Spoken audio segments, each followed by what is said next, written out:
Assalamu alaikum students, how are you? I hope are you fine. Today we start about solid state physics. Students, आज हम जानेंगे solid state physics क्या है, इसका basic introduction क्या है, इसकी classification क्या है, इसमें important terms use होती हैं like lattice, basis, unit cell, primitive unit cell, non-primitive unit cell, Wigner's primitive cell, वो आगे हम discuss करेंगे. तो आज हम देखते हैं सबसे पहले कि सॉलिड स्टेट फिजिक्स क्या है. तो सॉलिड स्टेट फिजिक्स में सबसे पहले हमें पता होना चाहिए कि फिजिक्स क्या है. स्टूडेंट्स, बच्चों, फिजिक्स जो है ये साइंस की वो ब्रांच है, वो शाख है जिसमें हम स्टडी करते हैं मैटर, एनर्जी और उनके दरमियान बाहमी ताल्लुक, interaction between them. Branch of science in which we deals about matter, energy and their relationship. अच्छा, उसके बाद हम देखते हैं सॉलिड स्टेट फिजिक्स क्या है. सॉलिड स्टेट को हम डिफाइन करते हैं. कैसे डिफाइन करते हैं सॉलिड स्टेट को? A branch of science, branch of physics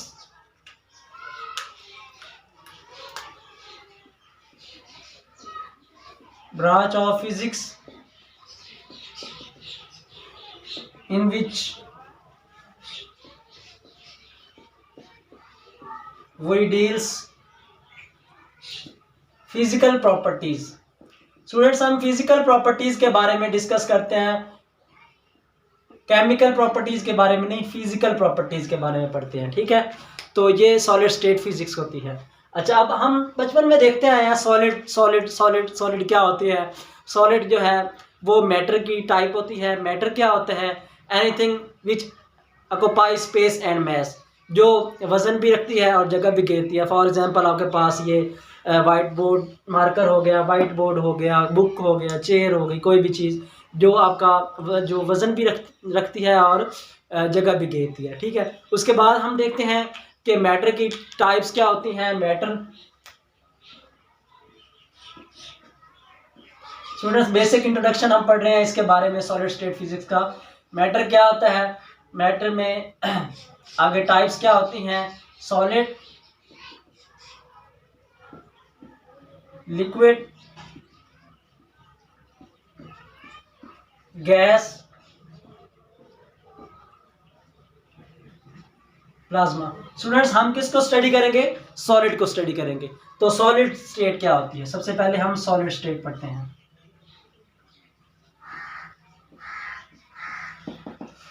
students, solid state जो होते हैं, इन सॉलिड एटम्स और molecules are closely packed to each other. इसमें क्या होते हैं? एटम्स और molecules are closely packed to each other. ये एक दूसरे के साथ जकड़े होते हैं, ऐसे टाइटली बाउंड होते हैं. ठीक है, ये रेगुलर पैटर्न के तहत जो है एक दूसरे के साथ बाउंडेड होते हैं. इन एटम्स और molecules are closely packed to each other. ठीक है, अब सॉलिड स्टेट की फर्दर क्लासिफिकेशन क्या होती है? सॉलिड स्टेट की, सॉलिड की फर्दर क्लासिफिकेशन होती है. कौन कौन से? क्रिस्टलाइन सॉलिड्स,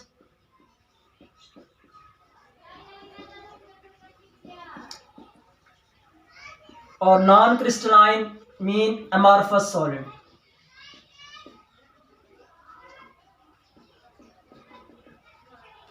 आगे क्रिस्टलाइन सॉलिड की फर्दर क्लासिफिकेशन होती है, फर्दर टाइप्स होती हैं. क्रिस्टलाइन सॉलिड्स की कौन कौन सी होती हैं? सिंगल क्रिस्टलाइन,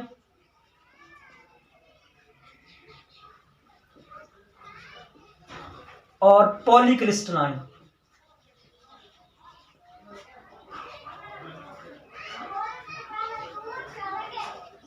हाँ जी, सिंगल क्रिस्टलाइन सॉलिड्स और पॉलीक्रिस्टलाइन. स्टूडेंट्स, यहाँ तक हमने क्या पढ़ लिया? सबसे पहले सॉलिड स्टेट फिजिक्स की डेफिनेशन, फिर आगे उसकी टाइप्स में सॉलिड स्टेट की फिजिक्स की डेफिनेशन पढ़ी, सॉलिड की further classification, crystalline solids, crystalline की फर्दर सिंगल क्रिस्टलाइन और पॉलीक्रिस्टलाइन सॉलिड्स. स्टूडेंट्स, हम नेक्स्ट पढ़ते हैं, यहाँ तक कॉपी कर लें. हाँ जी, क्लासिफिकेशन आपको समझ आ गई, यहाँ तक आप नोट कर लें. आगे हम पढ़ते हैं क्रिस्टलाइन सॉलिड्स क्या होते हैं. ठीक है, उसके बाद हम पढ़ेंगे अमॉर्फस सॉलिड्स क्या होते हैं, और उसके बाद हम क्रिस्टलाइन अमॉर्फस के बाद हम इसकी फर्दर क्रिस्टलाइन की कैटेगरीज जो हैं, सिंगल क्रिस्टलाइन और पॉलीक्रिस्टलाइन। अच्छा, हम इसके बारे में डिफरेंस भी कर सकते हैं।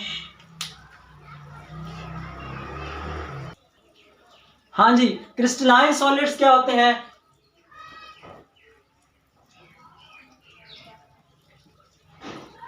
और अमॉर्फस सॉलिड्स क्या होते हैं? हम इनको वन बाय वन पॉइंट्स में डिस्कस करते हैं,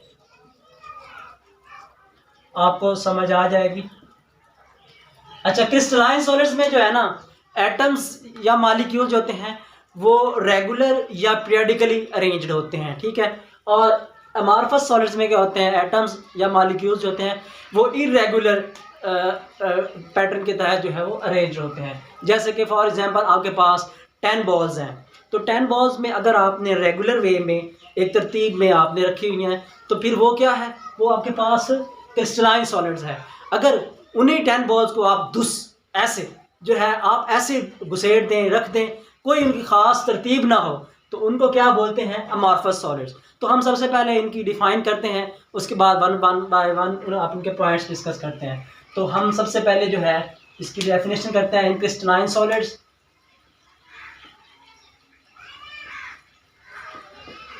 crystalline solids, atoms or molecules are arranged regularly, periodically, ठीक है। फॉर एग्जांपल आपके पास 10 बॉल्स हैं, 2 3 4 5, 2 3 4 5, ये अरेंज्ड है रेगुलरली। और इसमें जो है अमॉर्फस में क्या है, इन अमॉर्फस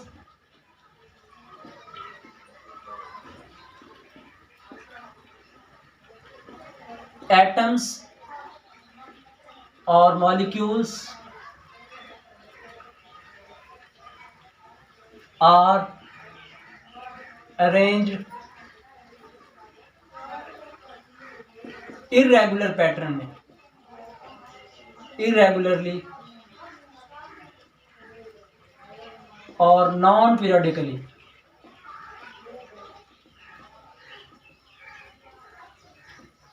मीन ऐसे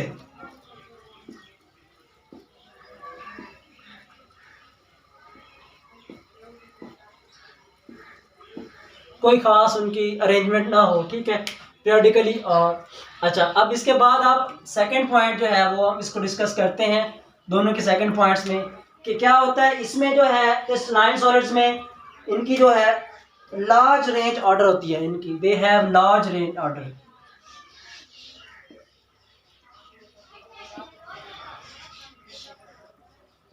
और ये क्या होते हैं, they have short range order, यानी कि ऐसी रेंज इनकी जो होती है वो कम होती है, शॉर्ट रेंज ऑर्डर। अच्छा, इनका जो मेल्टिंग पॉइंट होता है वो क्या होता है, शार्प मेल्टिंग पॉइंट।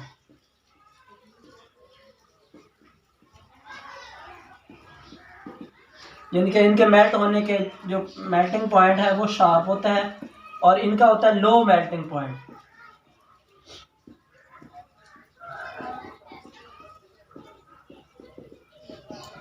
अच्छा, इसके बाद हम क्या करते हैं, इसके ये क्या होता है, ये लो एनर्जी स्टेट में होते हैं, ये हम पढ़ेंगे लो एनर्जी स्टेट क्या होती है। अच्छा, और ये जो होते हैं ये हाई एनर्जी स्टेट में होते हैं।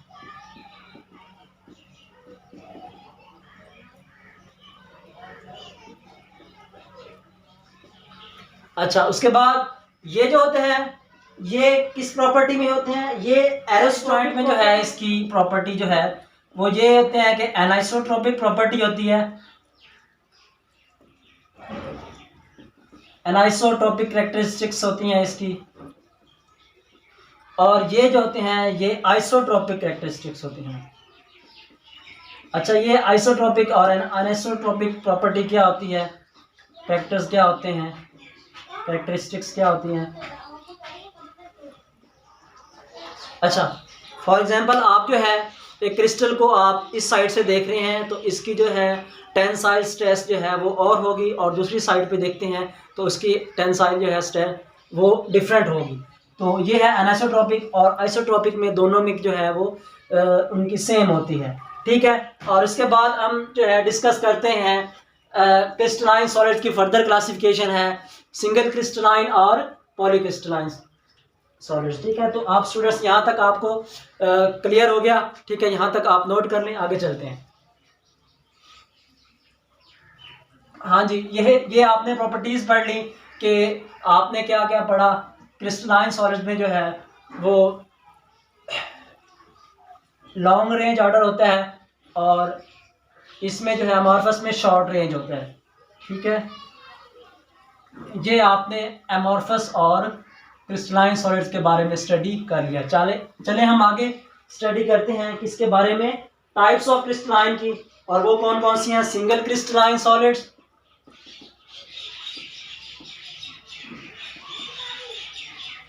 सिंगल क्रिस्टलाइन सॉलिड्स,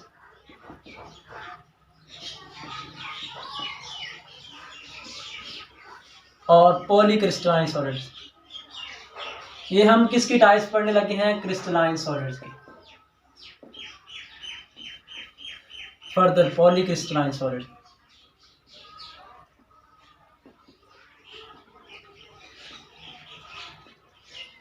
ये हम स्टूडेंट्स पढ़ते हैं सिंगल क्रिस्टलाइन और पॉलीक्रिस्टलाइन सॉलिड्स क्या होते हैं।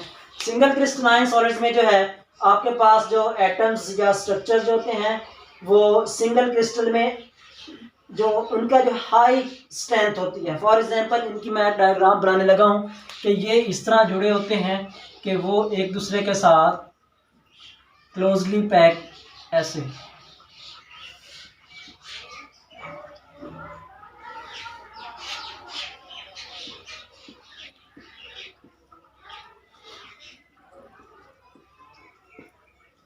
ये मैं डायग्राम बनाने लगा हूँ।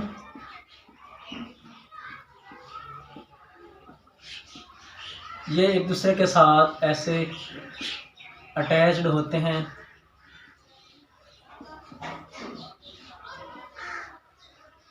इस तरह आगे आगे फर्दर एक ही क्रिस्टल बनाते हैं, ठीक है, सिंगल क्रिस्टल।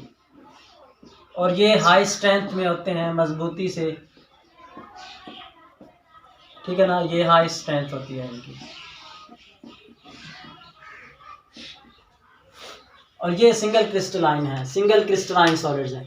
और इसकी दूसरी जो है पॉलीक्रिस्टलाइन, वो जो है वो आपका इस तरह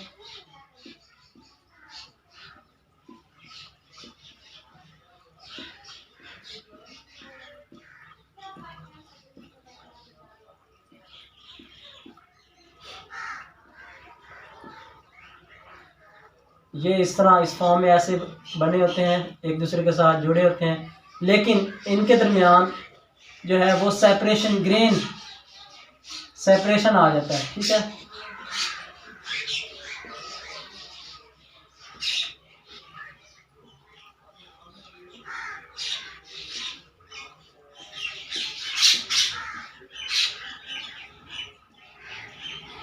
ये इस फॉर्म में ऐसे एक दूसरे के साथ जुड़े होते हैं,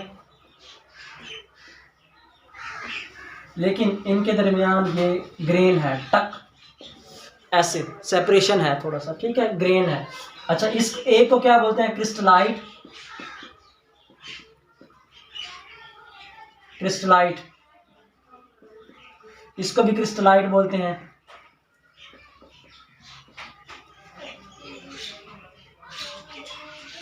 क्रिस्टलाइट, ठीक है। और ये दरमियान में सेपरेशन है, ग्रेन है, ठीक है। ये ऐसे इनका जो है वो हाई स्ट्रेंथ नहीं है, बल्कि ये लो स्ट्रेंथ होते हैं, ये मजबूती के साथ नहीं होती, लो स्ट्रेंथ।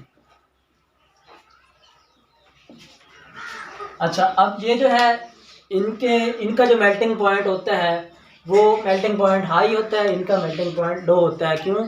क्योंकि ये इन पे आप अगर जो है प्रेशर जो है वो या टेम्परेचर ज़्यादा डालें तो इनकी ये हाई स्ट्रेंथ है और ये इनकी जो है वो लो स्ट्रेंथ है, और ये जल्दी टूट जाएंगे, जल्दी बिखर जाएंगे, ठीक है। तो ये है सिंगल क्रिस्टलाइन और पॉलीक्रिस्टलाइन सॉलिड।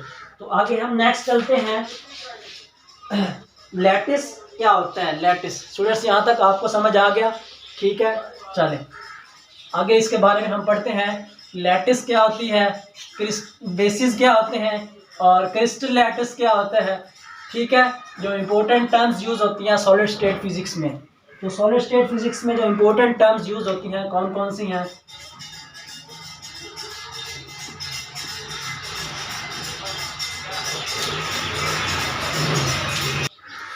हाँ जी बच्चों, सॉलिड स्टेट की जो इम्पोर्टेंट टर्म्स हैं जो इसमें हैं कौन कौन सी होती हैं, क्या है, क्रिस्टल स्ट्रक्चर जो है, लैटिस, बेसिस और उनका कम्बिनेशन जो है क्रिस्टल स्ट्रक्चर, क्रिस्टल लैटिस क्या होते हैं। ठीक है, और आगे इसके बाद यूनिट सेल क्या होता है हम इसको डिस्कस करेंगे।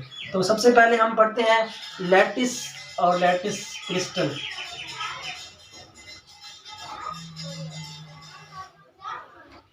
क्रिस्टल लैटिस,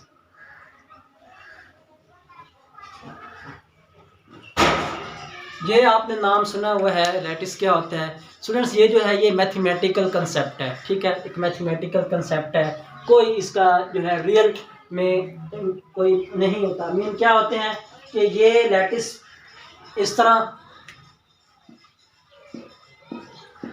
पॉइंट्स हैं। ठीक है, इमेजिनरी पॉइंट्स। ठीक है, अच्छा, तो ये लैटिस पॉइंट्स हैं, मैथमेटिकल कंसेप्ट है इनका। ठीक है, और ये every lattice point has identical surroundings. Mean हर जो है हर की एक ही आइडेंटिकल सराउंडिंग्स होती हैं। ठीक है, फॉर एग्जांपल आपके पास ये इधर जो है इसके दरमियान ऐसे इधर ए है तो इधर जो है वो डी सेपरेशन है, तो यहाँ पे भी इसी तरह होगा कि यहाँ ए है तो यहाँ बी होगा। ठीक है, ठीक है, आइडेंटिकल सराउंडिंग, ये इधर ए है। ठीक है, ये इधर है, ये इधर है, आइडेंटिकल सराउंडिंग, ये है, ये है, ये है, इसका भी इसी तरह, इस पॉइंट का भी। ठीक है, I hope you are clear. ये इस तरह मीन आइडेंटिकल सराउंडिंग्स हैं। ठीक है ना, हर पॉइंट का जो है वो दूसरे पॉइंट के साथ आइडेंटिकल सराउंडिंग्स इसके इर्द गिर्द। लेटेस्ट पॉइंट्स या ये मैथमेटिकल कंसेप्ट होता है, इमेजिनरी पॉइंट्स होते हैं।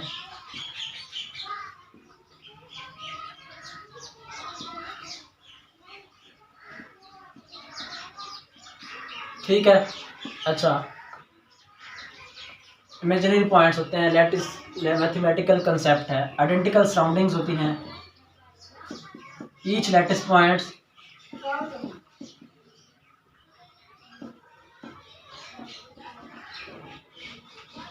point has identical surroundings।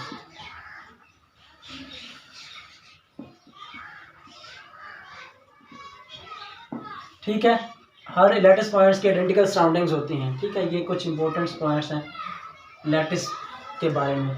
ठीक है, lattice is a mathematical concept, it represents arrangement of atoms और मॉलिक्यूल्स इन प्लेन और स्पेस। ये किसी भी स्पेस या प्लेन या स्पेस में जो है वो अरेंज्ड होते हैं। अच्छा, कैसे, फॉर एग्जांपल इसको हम डिफाइन कैसे करते हैं, lattice represents the arrangement of atoms or molecules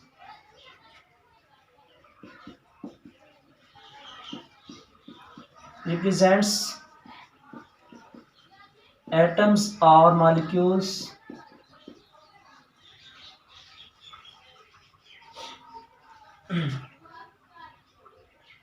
arranged in plane और स्पेस।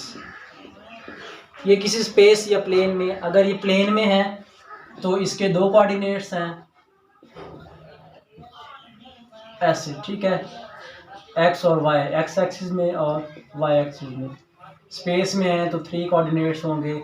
ठीक है, एक्स वाई जी में, ए बी सी। ठीक है, तो ये इस तरह प्लेस्ड होते हैं। प्लेन में है तो 2 डायमेंशन है 2D, और स्पेस में है तो 3 डायमेंशन। ठीक है, ये फर्दर आगे उसकी क्लासिफिकेशन है। किसकी, लैटिस क्रिस्टल की, फर्दर प्लेन क्रिस्टल और स्पेस क्रिस्टल। ठीक है, ये स्पेस में होते हैं। चले हम आगे इसके बारे में आगे स्टडी करते हैं, बेसिस क्या होते हैं। ठीक है स्टूडेंट्स, यहां तक नोट कर लें। स्टूडेंट्स आगे हम पढ़ते हैं बेसिस क्या होता है। बेसिस जो होते हैं ये रियल क्रिस्टल्स होते हैं। ठीक है, लैटिस जो है वो इमेजिनरी क्रिस्टल्स होते हैं, एटम्स और मॉलिक्यूल्स का ग्रुप ऑफ एटम्स और molecules which are arranged in space और plane and to make a real crystal. एक रियल क्रिस्टल बनाते हैं, उन्हें बेसिस कहते हैं। ठीक है, इनकी डिफाइन करते हैं atoms,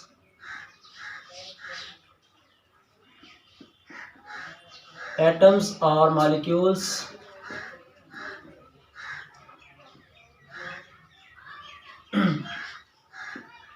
arrange in plane or space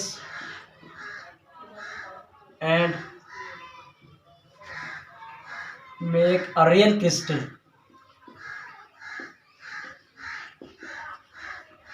for example वो आपने पीछे पढ़ा कि वो आप ये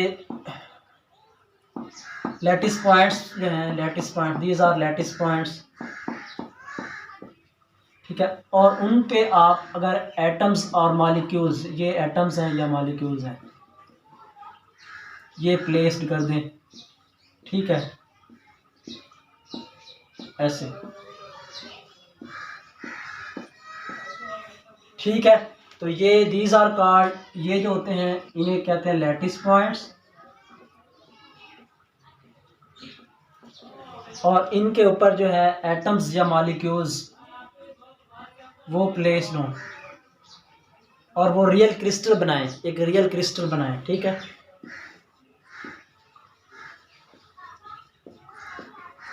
तो उन्हें क्या बोलते हैं आप, बेसिस बोलते हैं। ठीक है, अगर वो इमेजिनरी क्रिस्टल्स हो, ठीक है, मैथमेटिकल कंसेप्ट हो, तो वो क्रिस्टल लैटिस होते हैं, और अगर रियल क्रिस्टल हो तो फिर वो क्या है, बेसिस होते हैं। ठीक है, तो ये आपने स्टडी कर लिया। अच्छा, अब हम जो है इसकी जो है फिगर डायग्राम इस तरह कुछ बनाते हैं कि ये आपका क्यूबिक यूनिट सेल है।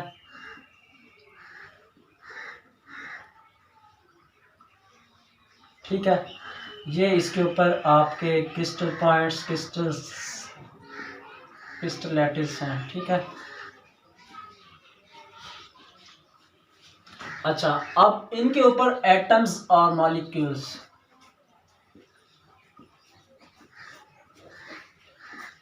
ऐसे प्लेस्ड हैं। ठीक है, तो ये एक रियल क्रिस्टल बना रहे हैं, क्रिस्टल लैटिस।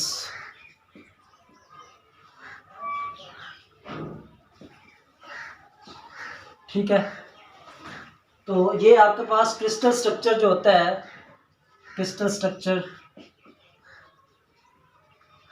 वो क्या होता है, लैटिस प्लस बेसिस, इसका कॉम्बिनेशन होता है। लैटिस जो होता है आपका मैथमेटिकल कंसेप्ट है, इमेजिनरी पॉइंट्स होते हैं, और बेसिस आपका रियल कंसेप्ट होता है, रियल पॉइंट, रियल स्ट्रक्चर। ठीक है, अच्छा, और ये जो है आपका ये भी रियल कंसेप्ट है, फिजिकल या रियल कंसेप्ट। अच्छा, अब ये इस तरह आपके पास फॉर्म्ड हो गया। इसमें आपके फॉर एग्जांपल आपके पास सोडियम क्लोराइड NaCl। ठीक है, तो इसके दो मॉलिक्यूल्स हैं, एटम्स हैं, तो ये इस तरह आपके पास NaCl, NaCl, NaCl,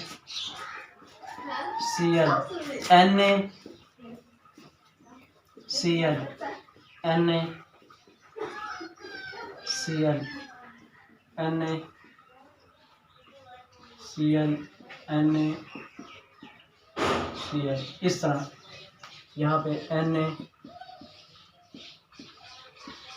ये इस तरह आपका एक पूरा कंप्लीट क्रिस्टल स्ट्रक्चर बन गया। क्रिस्टल स्ट्रक्चर जो है इस तरह एटम्स और मॉलिक्यूल्स जो है जिसमें लैटिस पॉइंट्स और जो है बेसिस दोनों जो है इसका कम्बिनेशन, ठीक है, दोनों इसका कम्बिनेशन। फॉर एग्जांपल आपके पास ये एक सॉलिड मटेरियल है जिसमें पहले सिर्फ लैटिस पॉइंट्स हैं, ठीक है, ऐसे प्लेस्ड हैं, तो उसके ऊपर एटम्स और मॉलिक्यूल्स जो हैं वो भी ऐसे रख दिए, प्लेस्ड हो गए, तो तब आपके पास क्या आ गया, क्रिस्टल स्ट्रक्चर बन गया लैटिस प्लस बेसिस का। तो ये स्टूडेंट्स आपको समझ आ गया, गॉट इट, आपको समझ आ गया कि क्रिस्टल स्ट्रक्चर किस तरह बनता है, लैटिस और बेसिस का कम्बिनेशन होता है, ठीक है, तो तब जाके आपके पास एक क्रिस्टल स्ट्रक्चर बनता है। तो सोडियम, जैसे कि सोडियम क्लोराइड है, ठीक है, तो ये इसकी मैंने एग्जांपल दी है। तो I hope you are clear. Then now you will discuss about unit cell. Student यहाँ तक कर लें, आगे नेक्स्ट करते हैं। स्टूडेंट्स चले आए, हम अब पढ़ते हैं यूनिट सेल के बारे में। यूनिट सेल क्या होता है, आपके ये इम्पोर्टेंट टर्म है, तो बहुत ज़्यादा यूज़ होती है यूनिट सेल। तो जिसमें हम इसमें देखते हैं कि यूनिट सेल क्या होता है, ये स्मॉलेस्ट पार्ट होता है, स्मॉलेस्ट यूनिट होता है, जो क्या होता है, smallest part of the plane और space lattice which can be construct entire crystal by the translational repetition, जिसमें आप ट्रांसलेशन रेपिटेशन को आप रिपीट करते हुए एक मुकम्मल तौर पे स्मॉलेस्ट यूनिट सेल जो है वो बनाते हैं। तो इस तरह इसको किसी भी स्पेस या प्लेन में, तो उसे क्या कहते हैं, यूनिट सेल। तो the smallest part of plane और space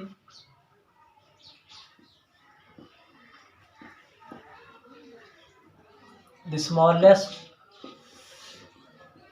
part of plane or space which can be constructed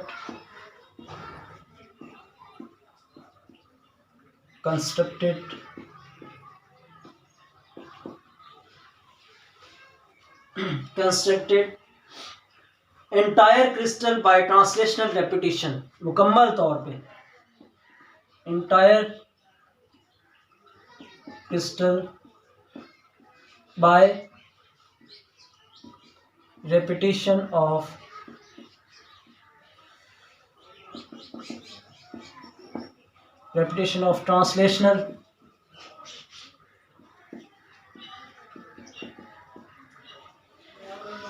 translational repetition, ठीक है, आप इसको ट्रांसलेशन के तौर पे जो है बार बार रिपीट करते हैं। मैं आपको ये बना के ड्रॉ करके, सपोज फॉर एग्जांपल आपके पास ये लैटिस पॉइंट्स हैं ऐसे,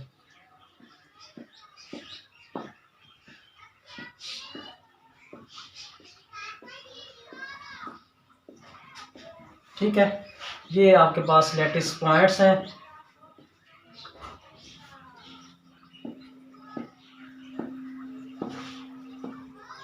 ठीक है। अच्छा, अब ये जो है कोई भी यानी कि यूनिट सेल कैसे बना,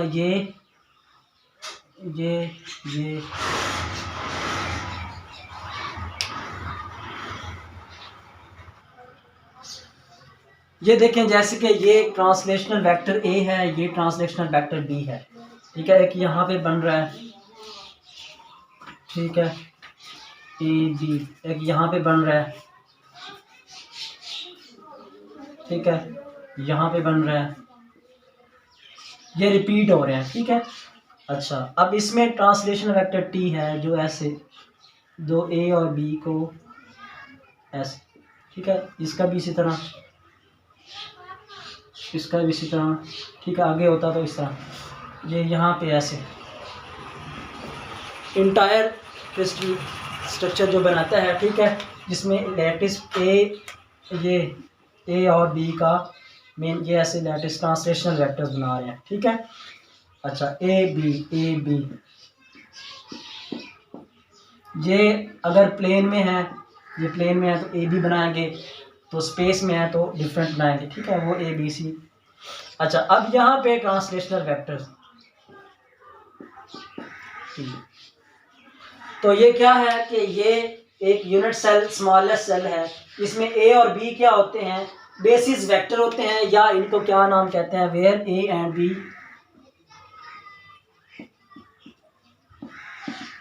आर ट्रांसलेशनल वेक्टर्स, या दूसरा नाम है बेसिस वेक्टर। ठीक है, ये ट्रांसलेशनल वेक्टर्स हैं ए और बी। तो ये इस तरह मीन आपके पास यहाँ पे एक यूनिट सेल, ये कंबाइन, ये स्मॉलेस्ट रीजन, किसी भी the smallest part of plane और स्पेस, किसी भी स्पेस और प्लेन का smallest, which can be constructed entire crystal, किसी भी पूरे क्रिस्टल में जो रिपीटिशन ऑफ ट्रांसलेशन, जो ये ट्रांसलेशन वेक्टर्स की जो रिपीट हो रहे हैं ए और बी, ए बी और बी, तो ये एक यूनिट सेल, ये एक यूनिट सेल है, ये एक यूनिट सेल है, ये यूनिट सेल है। ठीक है, ये यूनिट सेल है, ये डिफरेंट यूनिट सेल्स बना रहे हैं। ठीक है, तो ये इस तरह आप ऐसे देख सकते हैं। ठीक है, अगर ये प्लेन में है, ठीक है, तो प्लेन लैटिस होंगे, और अगर स्पेस में है तो स्पेस लैटिस होंगे। बेसिस वेक्टर्स प्लेन लैटिस में जो है इनका ट्रांसलेशनल क्या होगा और स्पेस लैटिस में क्या होगा, तो वो हम देखते हैं।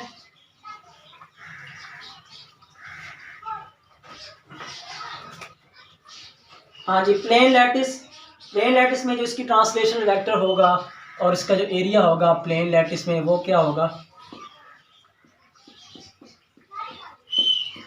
Translational vector T is equal to n1a plus n2b। ठीक है, और जो इसका एरिया होगा वो क्या होगा, a multiply by the length into width. ठीक है, ये एरिया ऑफ यूनिट सेल।